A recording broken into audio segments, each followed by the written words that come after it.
All right.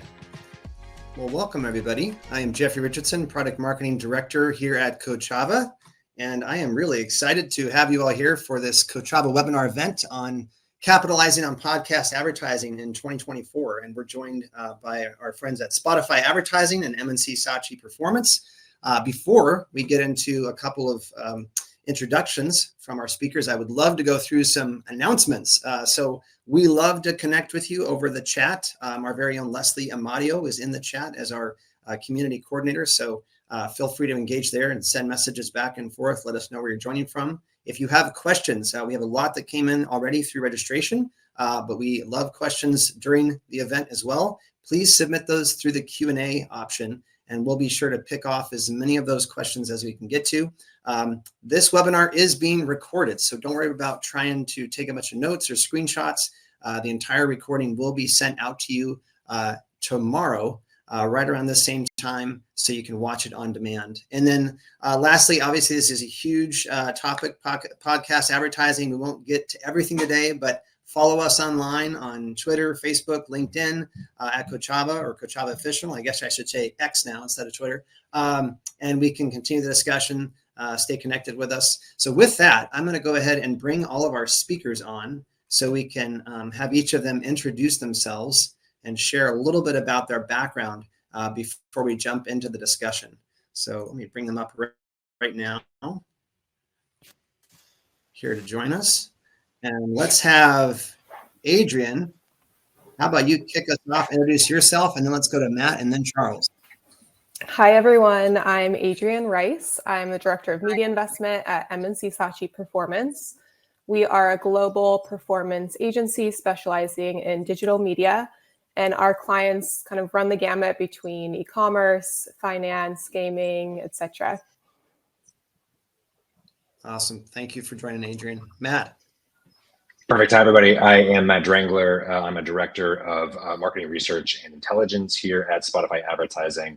I just want to say very quickly, thank you, Jeff and Charles, for hosting this. This is a great topic of conversation. I'm looking forward to diving in. Yeah, thanks for joining. Charles. Awesome. Hi, everyone. Charles Manning, CEO of Kochava. Thrilled to be here. This is one of the topics that is probably most asked about when I'm on my travels with clients. It's the kind of Rosetta Stone, the need for this Rosetta Stone of understanding measurability of podcasts with the addition of so much content that's in the podcast space and streams that are out there. It's the net new kind of wild area that all advertisers are interested in understanding how they can acquire audiences and measure them effectively and consistently with their other media efforts. So super excited to have this audience here of Adrian and Matt. So thanks very much for joining us. Yeah, here. Well, I'm going to open a poll for the audience, and you should see a little tab pop up where you can go and participate in that. But it's a question around, do you currently advertise on podcasts? So take a look at that, and we'll come back to those results here in a sec, just to see what the audience is currently doing on that as a channel. Let's go through the agenda real fast so that everyone here knows what we'll be walking through. So one is we just want to sit back and look at the state of podcast advertising today. We've got some great stats to share with you. In addition to that, we want to talk about the evolution of podcast advertising as a channel and some of its distinct benefits, how to get started, some best practices, and then we'll talk about future predictions for podcast advertising. And we'll be sure to get to as many of the questions from the audience as possible. So that is what's ahead of us up to the top of next hour. So state of podcast advertising. These are some really interesting stats, both from the IAB and Insider Intelligence. But as a channel, podcast advertising, at least in the US, revenue is predicted to surpass $4 billion in 2024. And then it looks like we've got about 464 million podcast listeners globally here in 2023, expected to jump to 504.9 by 2024. And then just as of 2022, over 50% of Americans 18 to 49 listen to one or more podcasts daily. So to give you a quick sense of the 30,000 foot view, those are a few quick stats. And then Adrian, I'd love to have you unpack some additional bullet points here that speak to demographics and some other interesting takeaways. Yes, if you want to think about who is listening to podcasts, who are these people? It's quite a lot of the population. 66% of all US internet users are listening to podcasts, so it's pretty saturated already. Overall, it's very similar to the general population. It leans slightly male, 51%, but that's pretty even between male and female. It skews a little bit younger. 68% of listeners are under 45, so that's a very valuable audience. The younger demographic also skews higher household income. So 50% or more earn 70K plus per year. So they've got money to spend. And thinking about the usage, how often are they listening to podcasts? 29%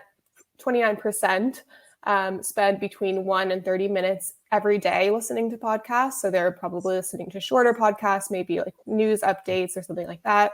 26% are spending between 30 minutes and 120 minutes listening to podcasts. So these are probably the longer shows, people that are really passionate about the medium and just love having the podcast on all the time. Comedy is the top genre, closely followed by true crime. I think true crime like really put podcasts on the map, and it's a huge category within the channel. Yeah, raising a hand here. I'm guilty of that. And so if we think about podcast advertising across the last 8 years, Matt, I'm specifically looking to you on this one, but would you just walk us through, given the stats we just talked through, how podcast advertising has evolved across the last 8 years and kind of where we sit today with the technology and ad placements, et cetera? Yeah, I think it's super important knowing where we're going to also understand where we've come from. And so if you look back like 7 or 8 years ago now, the US ad spend in the podcast ecosystem was about $150 million. And so when you look at some of the stats that we see now, and we're getting close to 4 billion, that massive growth is due to a few things. Two of the main topics here is one, we're able to measure correctly, at least in a way that all of us digital marketers are used to measuring our advertising campaigns. We can now do that in the podcast space. And then also, two, an ability to scale our buys in a way that we're used to in a programmatic world, or at least in a digital world. The place where we started primarily in the podcast space is embedded ads. Embedded ads was the cream of the crop 7 or 8 years ago. And this is where, you know, as a media planner or buyer, you were working directly, sometimes directly with the shows, sometimes directly with the publisher as well. And you are working to have the host read the ad, and that ad is literally embedded in the podcast forever. In other words, everyone that is downloading the podcast is getting the same ad. And those ads are great. Those ads were the beginnings and the underpinnings of this industry. And a lot of folks would argue that those ads are some of the strongest ads to buy out there in the space as well. But it comes with its own limitations too. Embedded ads, because they stay the same forever, we have to ensure that the call to action or the ad itself is timeless, right? We don't want to have, I don't know, like a 2017 model of a car or a coupon code that expires. That would be a really poor user, really poor customer experience. So embedded ads are a bit limited from that perspective. The other piece here too is an ability to scale our buys. And when we're buying embedded ads, imagine you're a large brand and you want to spend, I don't know, a few $1 million in the space to try it out. And if you're only leveraging embedded ads, you're working with 100, 200, 300 different shows, 300 different hosts.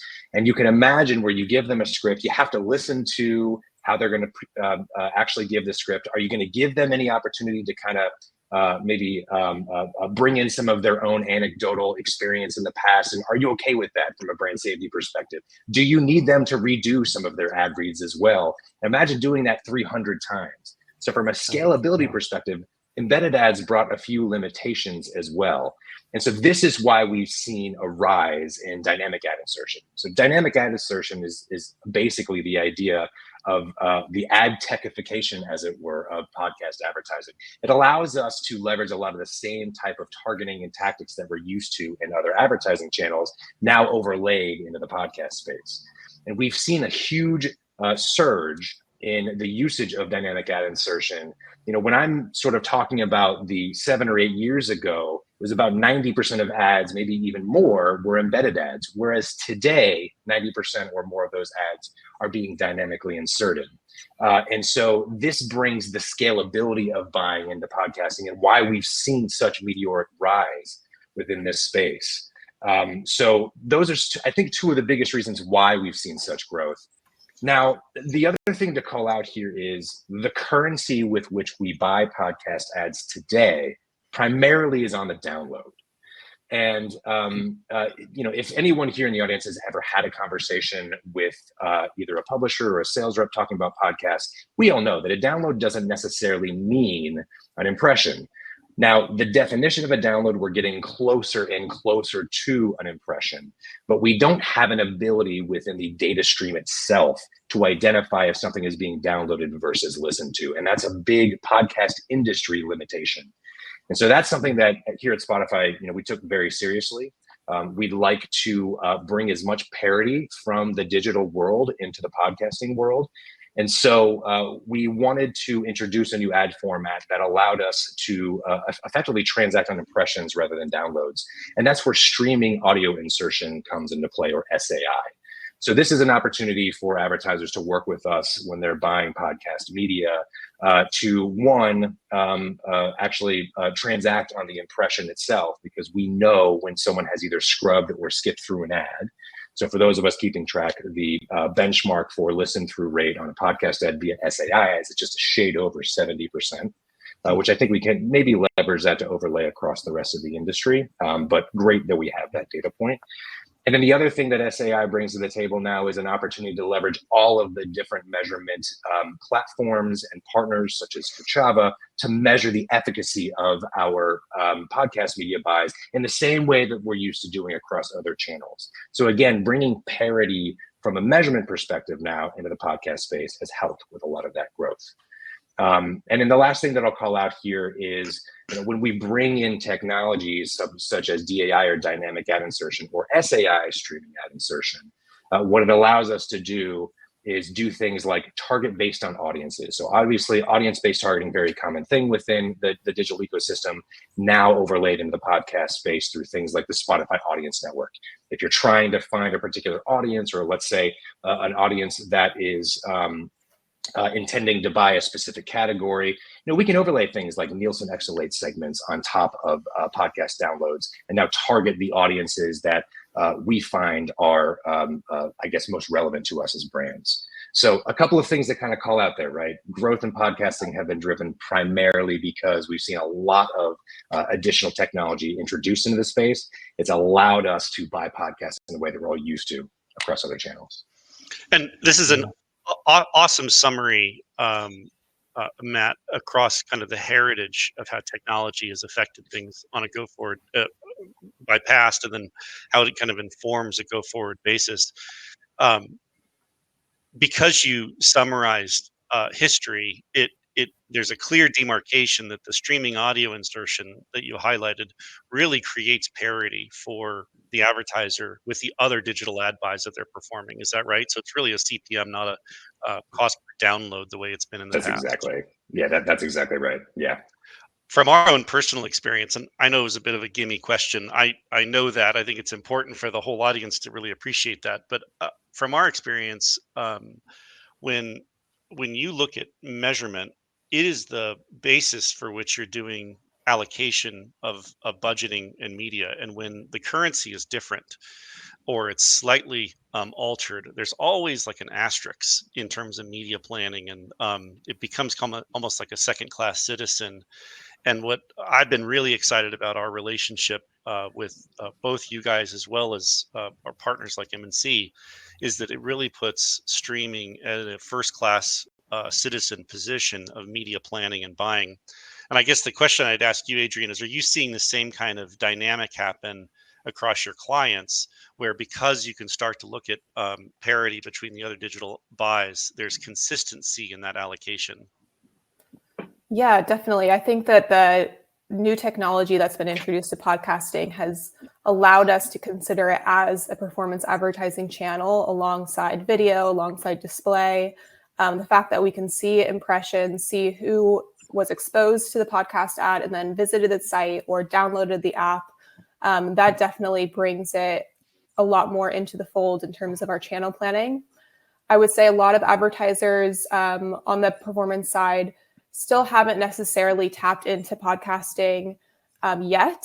It's still kind of an up and coming channel in terms of, mobile performance and DR, but a lot of the limitations, a lot of the blockers have been removed because of this advancement in measurement. So definitely something that advertisers should be looking into, should be testing. It's a great channel that's still, got a lot of potential. Yeah, and just on top of that, jumping back to these results from the poll, and now that I've got it up on screen here, some folks are jumping on here as well, but you can see the mix of those that are advertising on podcasts already versus the not yet but planning to. So an interesting mix there as we think about, I was reading the IAB's podcast advertising checklist guide they just released here in October, and I think there's still a lot of questions out there, just like there was about CTV and still is about CTV, for how you can measure, how you can optimize. And I want to actually, while we have the poll results up here, bring up a question that goes right back to kind of what you were talking about, Matt, but Marley asked, can you please clarify again whether it's currently possible to track a stream versus a download? And I think it's probably a both and, right? Not just either or. Yeah. So if you are working with Spotify and buying streaming ad insertion, then you can absolutely track an actual listen or a stream. If you are buying podcasts via the traditional podcast ecosystem, which is, Spotify offers that as well, and it's about 99% or more of the podcast advertising today. The answer is no. You cannot tell the difference between a download or a stream or a listen.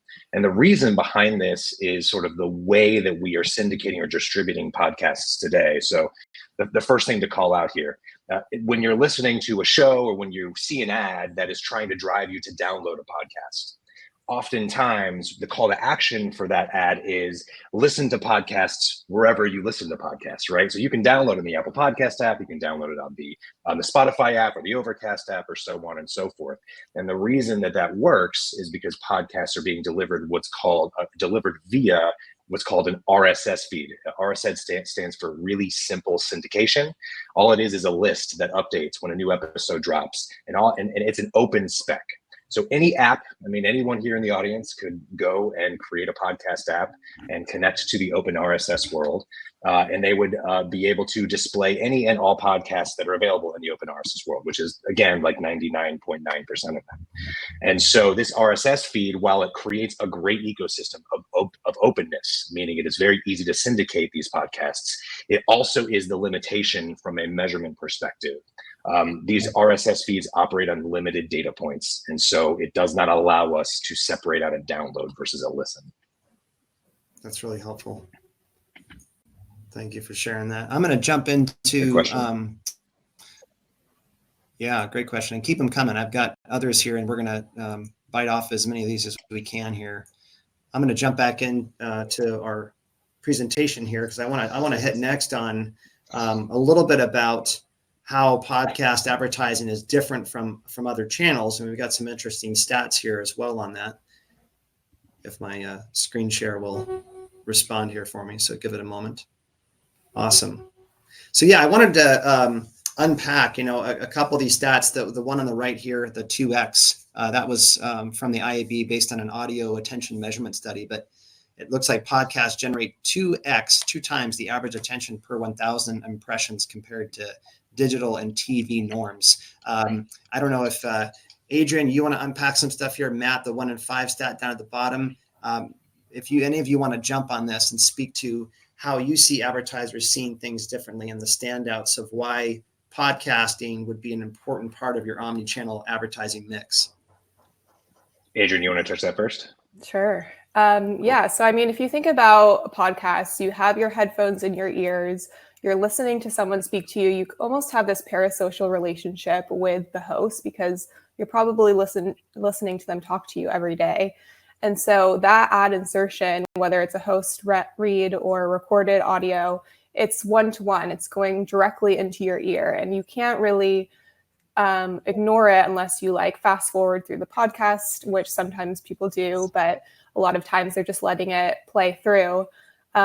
And that is really valuable and really unique. I think in the digital space, a lot of people have banner blindness. You know, you're looking on a web page and there's tons of banners on the page, but you don't even notice them, or you're not looking at them, you're focused on the content. But podcasting is so different because it really is like stopping the content and then featuring your ad with kind of no distractions. And I think that really comes through in the data where you see higher attention and higher actions taken after the podcast ads. I'll even That's add great. too, one of the interesting things here is the topic of what podcasts can be talked about really is anything and everything that you can think of. It's funny. So Spotify releases or produces a research report called Culture Next on an annual basis. And one of the things that we do is we really deep dive on specifically the Gen Z audience. And one of the things that they tell us about podcasts specifically, at least 75% of them say that podcasts teach them about topics they wish they'd learned about in school. So there's sort of like this need for information and this need to dive deep into a particular topic. And for that particular audience, podcasts specifically are the medium that they not only do they use to kind of dive deeper into a topic, but even more so that they trust it as well. 60% of them believe podcasting is more trustworthy than any other forms of media. So it becomes, I believe, a channel where advertisers can find folks where they're really leaned in and more engaged than I think in other channels. Yeah. That is really I'll hit helpful. on one Charlie. other thing, Jeff, kind of unrelated to the points on the slide, but I think very much cater to the perspective of the marketer.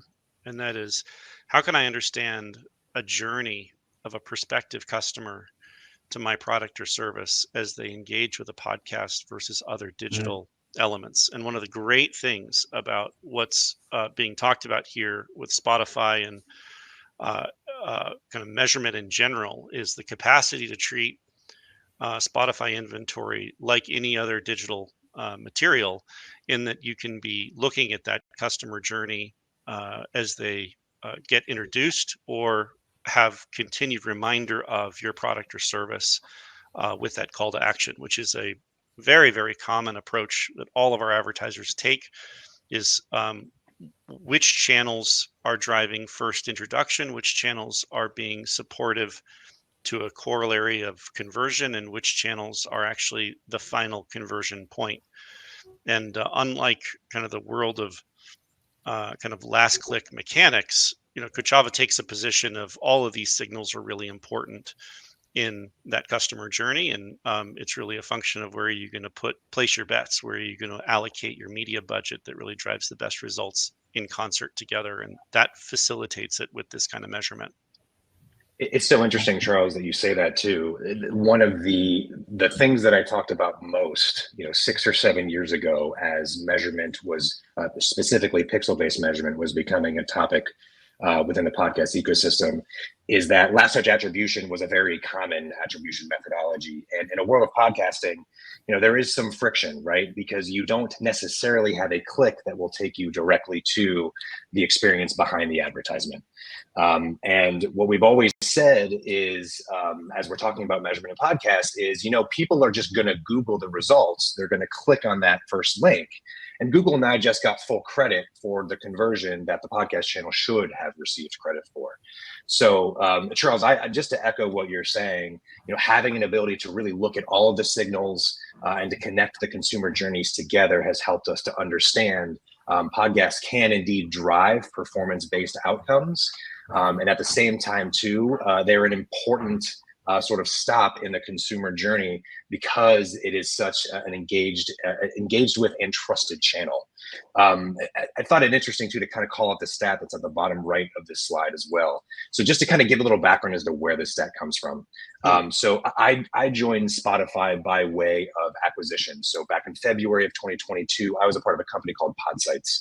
And Podsights was one of the first platforms out there that brought digital-based or pixels-based attribution into the podcast space. And what we have become now today is a free measurement platform that allows any and all advertisers, whether you are running media with Spotify or any other publisher out there, to measure the efficacy of their podcast campaigns. When we look at the metrics or the benchmarks that come out of the podcast industry, it comes from a very large sample size. It's something along the lines of, in the last quarter, we've seen 15 billion impressions in the podcast space flow through this ad analytics platform. It's like 450 advertisers across 240 publishers. And some of the results that we see are incredible. So this stat in the bottom right, I think, is the most amazing. And this stat is specific to retail. And what it's saying is, of the podcast listeners that we drove to the advertiser's website, so they've been exposed via the podcast ad and they go to the advertiser's website, 1 in 5 of them end up purchasing. That engagement is unreal and unheard of. And we see that pop more and more in the Q3 and Q4 time range.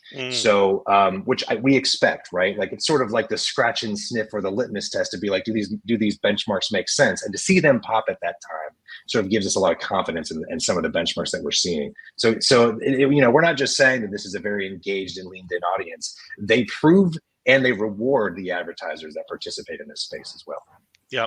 One other thing that continually comes up when I talk to clients is this notion of if you believe anything at all about advertising, you have to believe that the first impression does a fair amount of work. And if all you're going to do is put that to the back seat and say that the last click is where all the credit gets allocated, you're kind of dealing in an unsophisticated world of really understanding who's driving those audiences. And so from our vantage point, being Kochava, our position is we very much want to give the credit where credit is due and look at that in concert. And it's what we're so excited about with podcasts, is that it's much like CTV, podcasts are kind of the proof point that there's a lot of work that gets done through advertising outside of just a last click circumstance, and it's still performative. It's not just brand advertising. Yeah. And Adrian, I want to zoom in on the targeting at scale bullet here on the left side. One of the questions that had come in from registration was, can you target users by the specific podcast they listen to or are subscribers of? And there's another question that came in live here today too that kind of goes part and parcel with that, which is, are there any insights on what kind of ad executions work best with particular audience profiles? So is that something you can kick off with, Adrian, and then maybe anybody else can chime in? Yeah, there's kind of 2 ways to target with podcasts. One is behavioral targeting. So you have a specific audience you want to go after, and you kind of don't care what podcast they're listening to. You just want to reach them wherever they're listening. The second way is by targeting through each specific podcast. So in that sense, you're curating a list of podcasts that resonate with your audience, your audience is listening to, and you're working with each of those hosts to do host-read ads or to integrate it into their podcast episodes. And I think that aligning with specific podcasts is actually a really interesting way to target your audience, because there are so many niche podcasts out there. If you think about any passion you could think of, there's going to be a podcast about it. So you can reach a super engaged audience, people that are really into the topic, are really aligned with your product in that way. And as far as kind of what ads resonate with podcasts or will resonate with your audience, I think it's about really adding value, solving a need. Some of the products that maybe don't work with podcasts are going to be those more visual products, like if you're selling art or furniture, that's really hard to visualize just through audio. Really, a more visual medium like video or display is going to be better for that. But if you think about some of the biggest podcast advertisers out there, like BetterHelp or Shopify, like that, they are selling something that is going to solve a problem. So they can explain what the problem is and how their product or service is going to fix that for you or help you find the solution. So I think those are really the best kind of creatives for podcasts, is where you're adding value and you're solving a need for the consumer. Yeah. One other thing that I'll add to that too, I think that's great insight, Adrian. So another method of targeting that Spotify just introduced is contextual-based targeting. So within the same network, you can actually target specific episodes that are either contextually aligned to your product, your industry vertical. You can obviously also block list the types of topics and conversations that you don't want your brand to be involved with as well. And the last thing that I'll call out there too is sort of like the semantics, or like what is the context for the words that are being used. And we work really hard to create a solution that sort of understands the semantics or the context, right? So if I'm a brand and I don't want to be associated with gambling and I just block list the word bet, you could imagine the types of things that could be said that would maybe be overly cautious. Like let's say a host says, "Oh, I bet that would never happen again." Now all of a sudden you're blocklisting that. So Spotify is working hard to kind of add the context and say, actually, that is not a reason to disqualify this ad for being placed within this episode. And it's something that we worked really hard with Integral Ad Science. So we've got their backing saying that we're 99% brand safe and we're turning these types of targeting tactics on. So that would be the only other thing that I'll add in there, is that we're now seeing contextual based targeting to take off in the podcast space too. Awesome. Matt, I don't even know this, and I'm embarrassed not to know it, but I'd love to ask the question since we're here and I've got access to you. How much are you guys doing keyword-based auction bidding in the platform with that contextual engine? Is that like a primary mechanism for targeting, is the keyword framework? So as of today, because everything is relatively brand new, it's small, but it's growing. We actually anticipate it's probably going to be one of the most prominent methods of buying from an auction-based perspective, probably going on into the end of next year, I would say. So something that we're very keen to kind of scale up a lot in 2024. We're seeing the same thing. Another analogy to CTV, we're seeing the exact same thing in CTV, is actually the platforms, the OEMs themselves offering a keyword framework that is the kind of interface into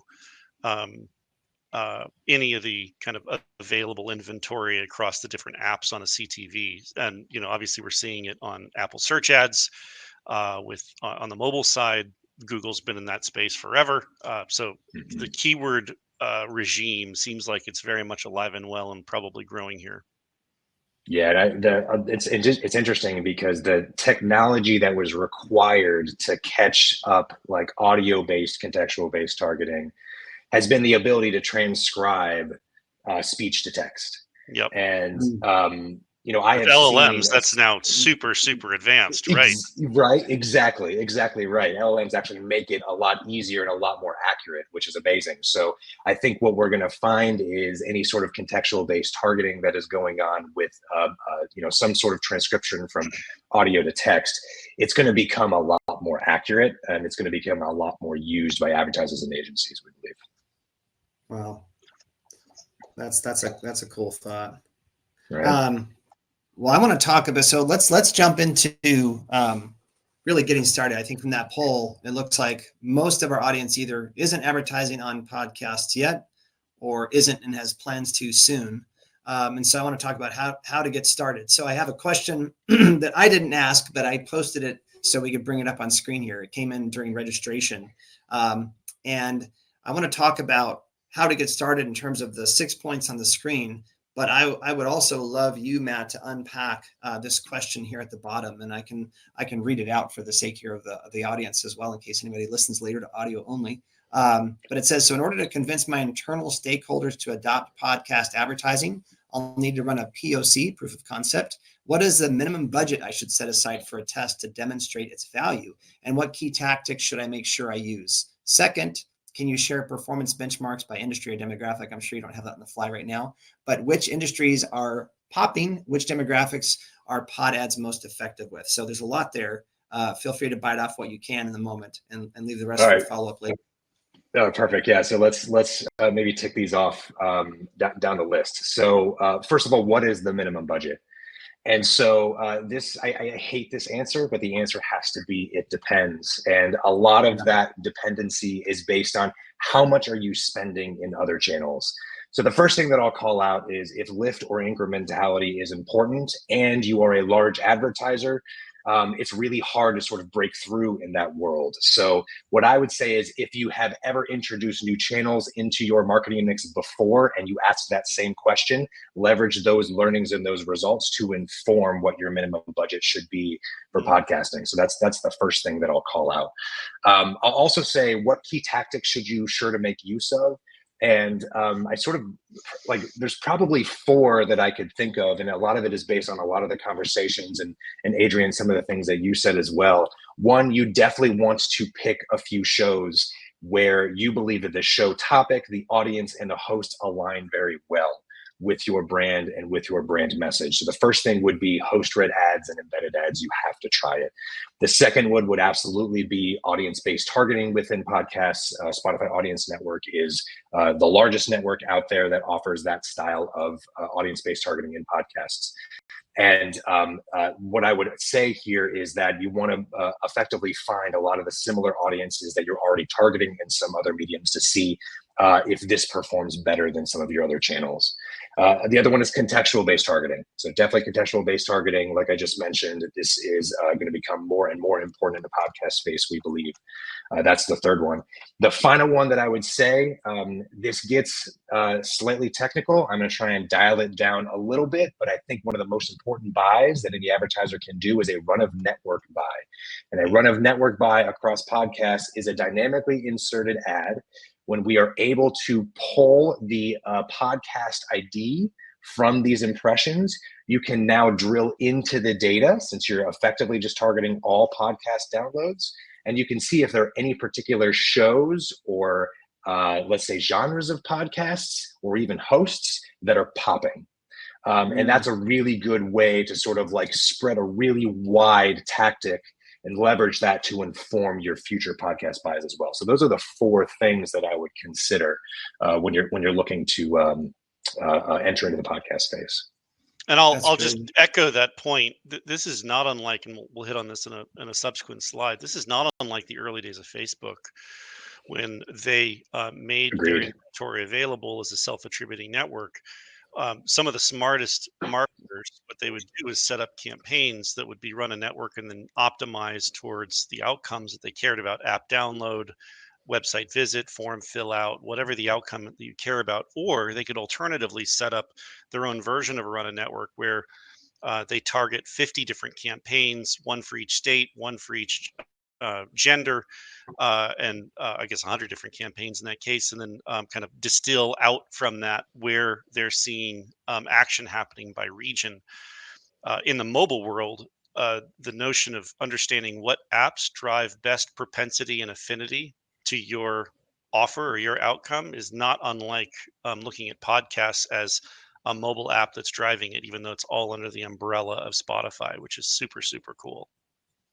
Totally agree. I just love the fact that we can talk about the parodies between Facebook advertising and podcast advertising today. So that was a great example, Charles. Thank you. Yeah. And Adrian, can you, particularly for number 4 on this, I know we talked about this, but the measurement plan, if you will, and how you're going to think about that based on your target success metrics and KPIs. Can you unpack that a little bit?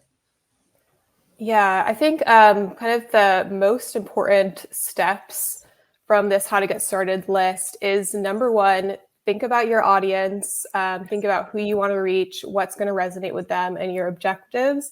And then number 6, measure, analyze, and optimize.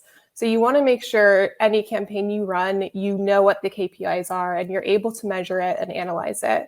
That kind of feeds back into number 4, where you're thinking about how you're going to measure it in advance. So you're not just launching it and then, kind of thinking about the results later. You want to know before you go into it, what are the metrics that I'm going to get back, and how am I going to know if it's doing well or not? So there's kind of a variety of ways that you can measure podcasts. I think the traditional ways were through coupon codes or vanity URLs. But now through Podsights/Spotify ad analytics, you can pixel your site and use impression tracking and see who has listened to the ad and gone to your site and purchased. You can also see lift, which is a really great measurement that I think more and more performance advertisers are thinking about as we move away from that last click deterministic attribution and into more kind of full funnel planning where we're using MMMs and incrementality testing. Like lift is becoming much more important in terms of the analytics suite. So yeah, those are the most important things in my opinion as a performance marketer, and definitely utilizing pod sites, which I've used in the past and it's a great platform, is going to help you do that. Yeah. Thanks for that, Adrian. I'll throw one other thought out there. And sorry, Jeff, to interrupt you. Just to highlight the importance of implementing your measurement plan correctly on the upfront. Adrian, I'm sure you've run into this before, but if you don't place your pixels correctly or set up your integrations with Kochava and other MMPs out there correctly on the upfront, you find that you start asking things like, oh, can we just like load in the raw data afterwards? I'm sorry that I didn't get it set up correctly in the upfront. And the answer is typically like, that is not really possible, unfortunately, I'm sorry. So like just emphasizing, like setting up your measurement plan in the beginning and setting it up correctly is probably the most important thing to do to ensure that you're getting the right insights to kind of guide and steer you where you should go next based on the results. So totally agreed, Adrian. Yeah, don't wait till the last minute for that one. Cool. Definitely need to QA and test beforehand. So agreed. Yeah, and maybe one of you can bite off this question from Mary.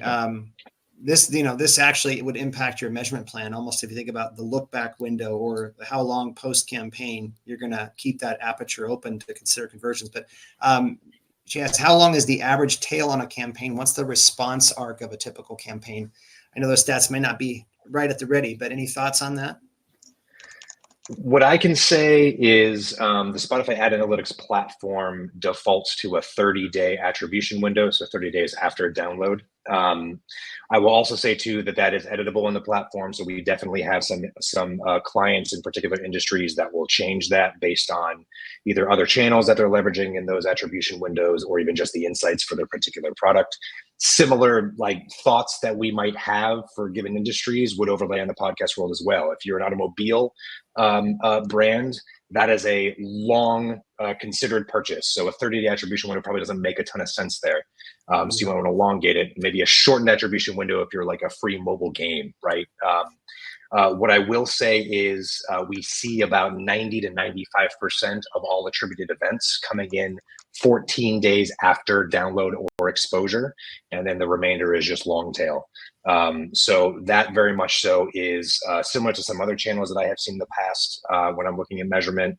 The final thing that I'll call out there specific to the podcast ecosystem, remember, because we talk a lot about downloads, and in the podcasting world, it's a common behavior to download now and listen later. A 24-hour attribution window just doesn't make sense in this channel. So in a lot of instances where we have some of those types of advertisers that are looking for a 24-hour attribution window, we say make it at least 72 hours, because that allows us for sort of like the delayed listening behaviors of podcast listeners. It allows us to capture the attribution that the podcast channel sort of deserves in that instance. That's really helpful. Yeah. All right. I would love to have us unpack quickly the work that, we've already spoken about it a little bit, but Charles, Matt, if you want to speak to this, the notion of what we're doing with each other around outcomes-based measurement for Spotify advertising. You bet. And Charles, maybe you can kick off and speak to that a little bit.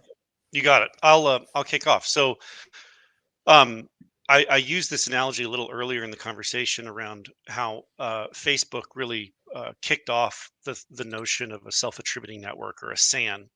And that's where Facebook actually performs the attribution logic for the media treatment against the outcomes that are being integrated through various different MMPs or measurement tools.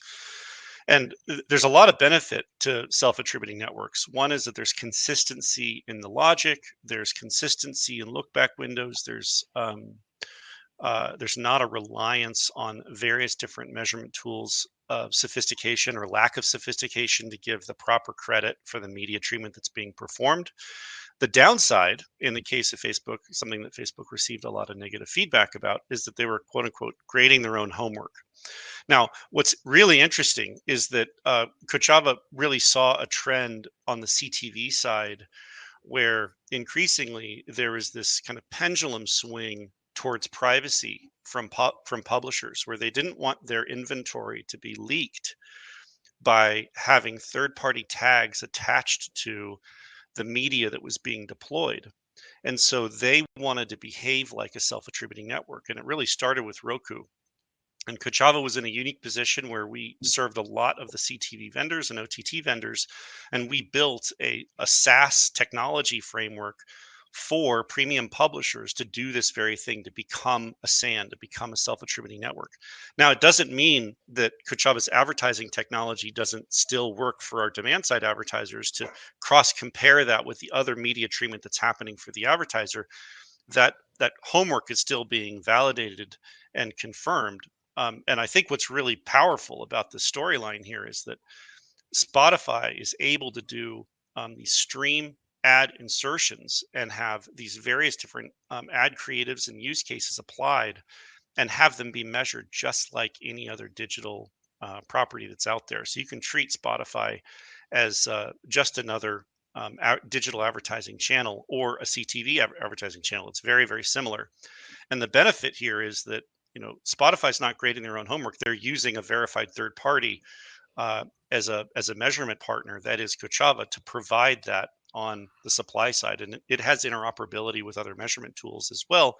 So advertisers can buy against Spotify irrespective of whether or not they use Kochava as an advertiser. So whether your outcome is an app install, a level complete, a tutorial complete, a purchase in app, a website visit, a form fill out on a website, even any kind of activity that's in an overall journey of podcast, and then a CTV ad observed, and then an action happening. That journey can also be visualized and reported against. And ultimately, that feedback loop means that the outcomes that you as an advertiser care about is what is being the driver of this optimization. So when Matt talks about run of network campaigns and then doing optimization, it's really outcomes based optimization towards that thing that matters to you, not necessarily just that an impression is created with the consumer.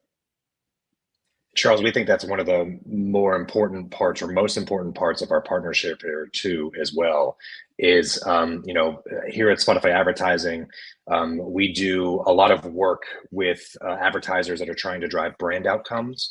But what apparently comes as a surprise to a lot of folks out there in the industry today is we do a lot of work with performance advertisers as well. And our partnership is sort of the one of the biggest proving points that we have out there today, which is if you're trying to drive some semblance of outcome, a performance-based outcome, we can leverage these types of data signals within the Spotify ecosystem to help and drive optimizations for your particular KPI. So just echoing Charles, what you mentioned there is this partnership, I think, enables a lot of really great things for those advertisers that are trying to drive performance-based outcomes with their media. Yeah, and Brian's question here is like spot on. Yeah. Like, once you have confidence around the outcomes feedback loop, is Spotify comfortable doing CPA-based pricing models? And maybe you're not comfortable yet. You're kind of building that out now, but do you see a world in the future where you'll do that, Matt? I hate to say that it's not something that I can really comment on for what the plans are from a future perspective. I hate that answer too, but Brian, I appreciate the question, and I think that's something that more than willing to discuss internally. Yeah, no, that's great. Well, I want to jump quickly to some best practices from a user acquisition perspective, Adrian, that you had shared. And I'm going to bring back up that screen here for a moment. So I would love for you to walk through these, and then I want to touch on, before we hit the end of the hour here, really future casting on where we think podcast advertising is headed. So yeah, I've got it back here. You should be able to see my screen. So Adrian, can you walk through these best practices from a UA perspective? Yeah, so when you're running a podcast campaign, these are just some things to keep in mind. Again, you want to really think about your audience, consider if it's niche or broad, and use that to drive how you're choosing your podcast. There's a lot of really big podcasts out there. If you have a really broad audience, that would be great to partner with. And then, of course, the niche passion podcasts are also really good if you have a really specific product or service. Flighting podcasts on and off. So this is because a lot of podcast listeners have their favorite shows and they're going to be listening to them every day or every week. So if you're running your ads in the same podcast for every episode, there can have a bit of creative fatigue. People have heard it before and they're kind of like, I get the picture, let's hear something else. So you can avoid this by using flighting, so running for a week on, week off, or just rotating in new shows to continue to test and learn and reach even a wider audience. And then again, I think this is like the message of the webinar, is have a measurement plan, use those referral codes, site pixels, analyze lift and incrementality and all that great stuff. Yeah. I know we talked about earlier the notion of, last touch versus influence. And I think, it's part of our foray into marketing mix modeling, Charles, and the importance of MMM in terms of really bringing in all those various touch points and getting the complete influence across both online and offline. So I want to talk about, lastly, and then get to some more questions here, really the future of podcast advertising here. And let's see if there we go. My screen responded there. Awesome. So each of you, can you take a moment and just unpack where you think we're going? Obviously, in the last 8 years, Matt, what you unpacked earlier at the start is how much it's changed. Where do you think we're going? And maybe you can kick off first. So I think where we're going is continuing to bring this channel as close to or at parity with all of digital as possible. I think where we're also going is we're going to find that as our measurement solutions get better and better, we find in a much more solidified way, where do podcasts belong in the channel mix? So I believe that the future of podcast advertising really right now is very much so dependent on the advertisers. The tools have been created to kind of measure the effectiveness. And now once we start implementing sort of the results from a podcast lens into our omni-channel view, we're going to start to see just how well podcasts do at driving the brand outcomes. So the future from my perspective is very much so dependent upon sort of advertisers and agencies now giving a good view of it. Yeah. Adrian?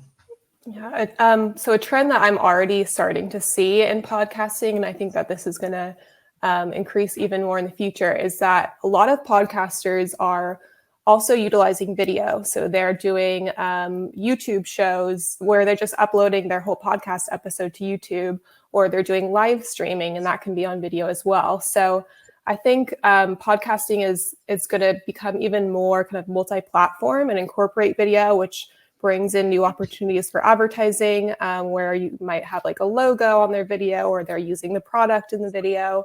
And I think they're going to become almost similar to influencers or like content creators, where instead of just buying like a host read in a podcast ad, you can really partner with them in a deeper way, and think of it more like content creation or like a brand ambassador for some of these bigger podcast hosts.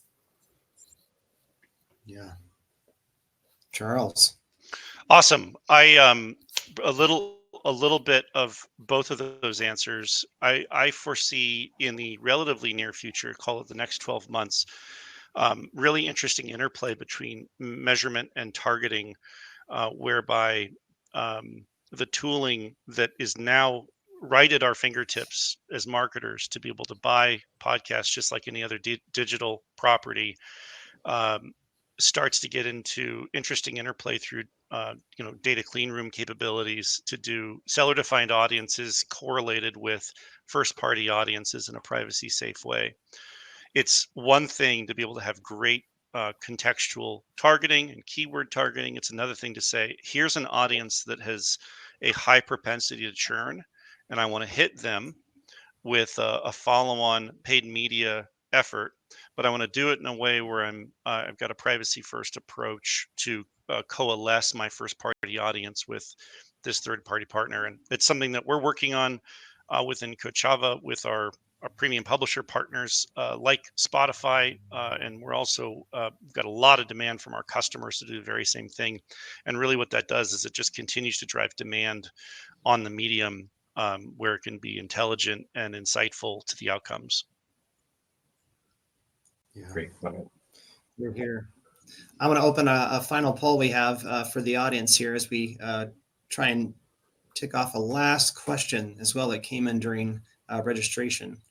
So while that poll's open, there's a question that came in on how should marketers think about the signal in audio, i.e. in mobile, the click has historically implied some level of intent, given it isn't fraudulent. Great point.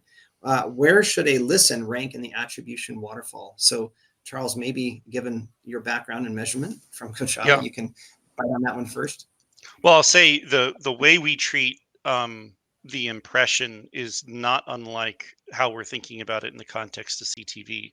The impression has a tremendous amount of value. And if you just shove that into an overall waterfall, into a kind of traditional MMP mindset where the last click trumps all, you've got a real problem, which is which is the reason why it's beneficial to have Spotify behave like a self-attributing network, because then they can put the appropriate value on that listen, irrespective of how a measurement tool may kind of trump everything else with a last click. I think it does a disservice to the advertiser to do that, and the kind of the demand side measurement ecosystem has already adopted this metaphor of integrating with self-attributing networks. Facebook, Snap, Google, all the CTV vendors are self-attributing networks. And so anytime you have a premium inventory source like this, where the signal is by definition fundamentally different than the traditional view click model of mobile, it really caters to the need for a self-attributing dynamic. And so I would the TLDR here is it's covered because of the integration style, and credit is being appropriately allocated so that you can put your money where it's actually working. Yeah, that's a great answer. I'd like to, before we close here in under 2 minutes, any of you have a favorite podcast that you would recommend to the audience? You're seeing the real-time view here on the how many podcasts our audience listen to on a weekly basis. So 1 to 3 seems to have the lead. But what podcast would you recommend before we close up here? Adrian, take us off. I'll start. Yeah, Adrian, go ahead. So a podcast that I love, which I think is probably very relevant to this audience, is called Pivot. It's with Kara Swisher and Scott Galloway. They talk about business and tech news. And what I like about it is that they don't always agree on every topic. So it's fun to hear their back and forth on that. That's a great answer. I have a new favorite that just got launched. It's the Trevor Noah podcast. His first guest is The Rock or Dwayne Johnson. Really enjoying sort of like his wit and his sense of humor in that podcast. So that's one that I'll kind of call out there and plug. The other one that I'll call out is Hard Fork, which is a technology news podcast from the New York Times. So really quickly, Hard Fork was the podcast that convinced Google's AI, or was it Microsoft's AI, to convince the host to leave his wife because the large language model was a better partner. So that hit the airwaves probably about, I would say, 5 or 6 months ago now, and Hard Fork has been one of my favorites ever since. That's been popping, right? And Charles, final podcast recommendation from you. So my commute is all of like 7 minutes. So I am not the person that listens to podcasts, and I don't have a lot of allocated time for podcasts outside of driving, but I travel all the time, and the drive to the airport is an hour and a half. So I kind of stuff all of my content in on those drives to and from the airport. And Pivot is a favorite of mine, just like Adrian. And then there's another one called Decoder that I really enjoy. It covers a whole bunch of different kind of tech topics and kind of business meets tech combo, entrepreneurialism, etc. Awesome. Well, we are at the hour. So I want to thank all 3 of you for taking part. Charles, Adrian, Matt, this was a pleasure. And the insights you brought are really great. So thank you, and have a great rest of your day or evening. Okay. Awesome. Thank you for having us. Thanks, everybody. Bye.